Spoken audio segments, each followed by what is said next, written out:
This is Creepy, a podcast dedicated to sharing the most famous, chilling, and disturbing creepypastas and urban legends in the world.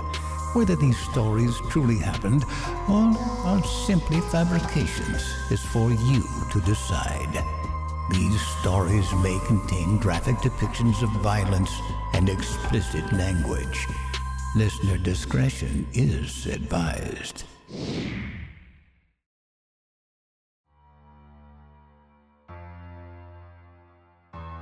Creepy presents The 31 Days of Horror, Day 6.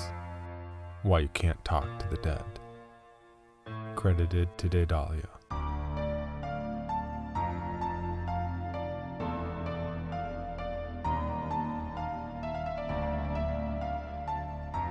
My aunt was a con artist, and she learned from the best, her father. Grandpa never made it big, but he lived for the game. Staying under the radar was probably what made sure he never did get caught. Not once. He was so proud of that. Mom didn't take up the family business. She got religion instead and married a tax accountant. It's so ironic that it sounds like a joke, but it's true. Dad was best for helping out with math homework. Mom's more colorful relations were kept at a figurative arm's length throughout my childhood, lest they'd corrupt me into following a more interesting life path. Aunt Cassie was the only one who could wiggle her way into my life. She was fully licensed as a psychologist, which made her a smidge more respectable. But Aunt Cassie used her ability to read a person in a whole different way. One probably not intended by the university who issued her degree. Aunt Cassie was a bona fide psychic. She had a shop in everything. Crystals, herbs, candles, anything you need to fill the mystic void in your life could be bought for a healthy markup at her little store.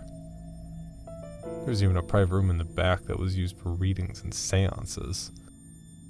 Because both my folks worked, I would often get dropped off at the shop where I would help Aunt Cassie out with those little shows.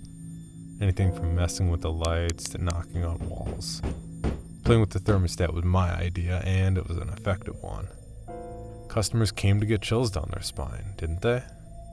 Why not provide? Cassie helped me become the skeptic I am today. Showed me all the behind-the-scenes sleight-of-hand stuff. We'd watch daytime talk shows with magicians and mediums, and Cassie would explain every step from a basic rundown of cold readings to how to spot an audience plant. After one particularly convincing episode, I asked a natural question. Couldn't some of it be real? My aunt's reply was firm. The dead don't talk, kiddo.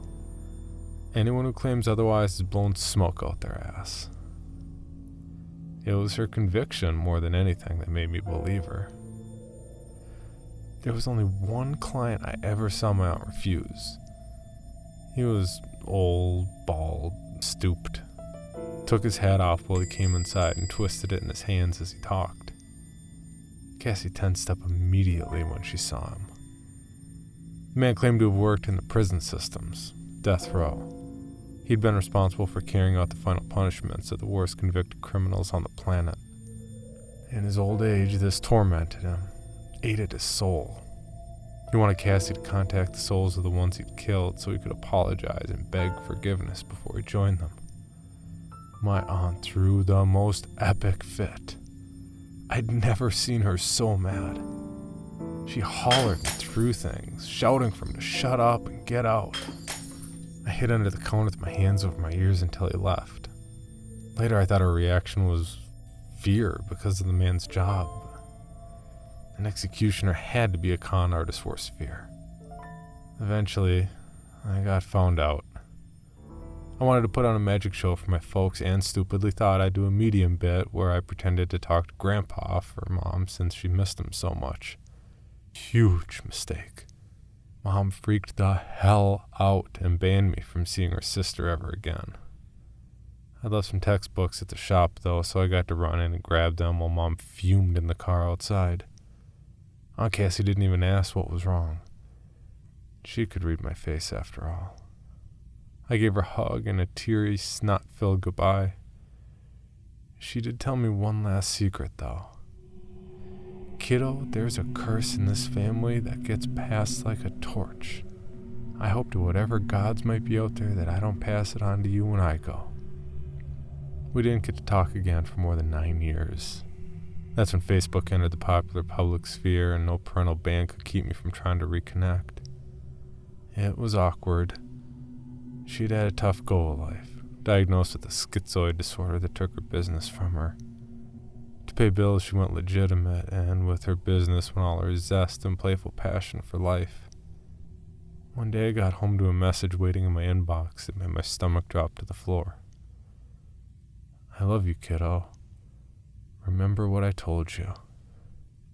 I dialed her number, already crying. No answer. Didn't stop me from dialing again, and again, and again, and again. I was too much of a mess to tell my mom. The police did that for me the next day. Car accident. Drunk driver. The funeral was a blur. Relatives I'd never seen in the flesh packed the church. I sat between my parents in the front row and racked my brain trying to figure out what it was my aunt wanted me to remember. We followed the hearse to the cemetery in dead silence. The priest did the last little speeches, and then I was left alone by her headstone, still straining to remember. Snatches of my parents' conversation floated in and out of my attention span. If only Cassie hadn't been so cryptic. Expecting such a small turnout. It's a shame. Small turnout? That bothered me. The service had practically been stuffed to the rafters. I turned around to say something, and finally understood.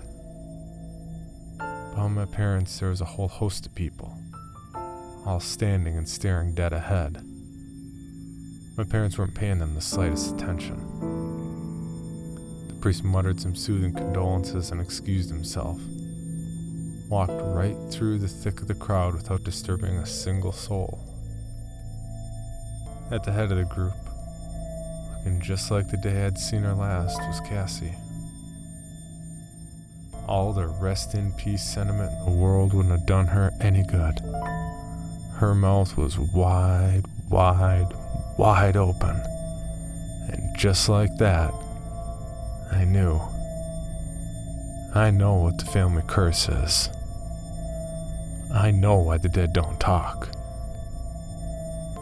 They're too busy screaming.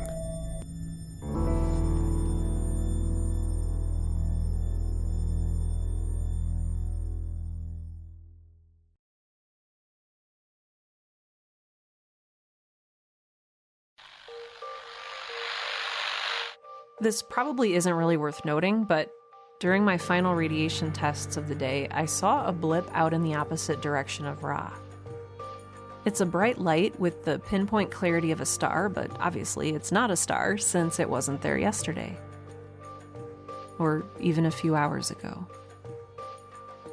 Also, it's moving. Charlotte's taking this new development with all the grace of a garbage fire. She barged in on her hydraulic arm while I was checking Ra's radiation emissions earlier, and started reciting the entire Caldwell Enterprises Emergency Preparedness Manual to me from start to finish. I took that to mean that she thinks the incoming light is a matter of some concern. I told her to be more optimistic, that it might not be coming directly toward us, that it could simply be a mirage, that she technically doesn't have a death to fear, but she just started reciting the manual all over again from the beginning. So I wedged a fallen tree branch up into the hydraulic tracks to block her from exiting the glass house.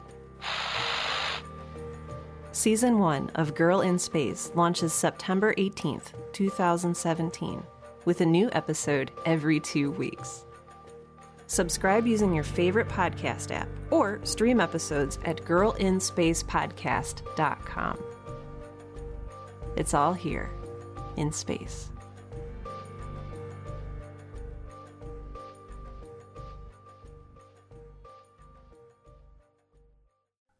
For more information, including pictures and videos of the stories told on this podcast, or to suggest stories for future episodes, please visit us at CreepyPod on Twitter, Instagram, and Facebook, or email us at creepypod@gmail.com.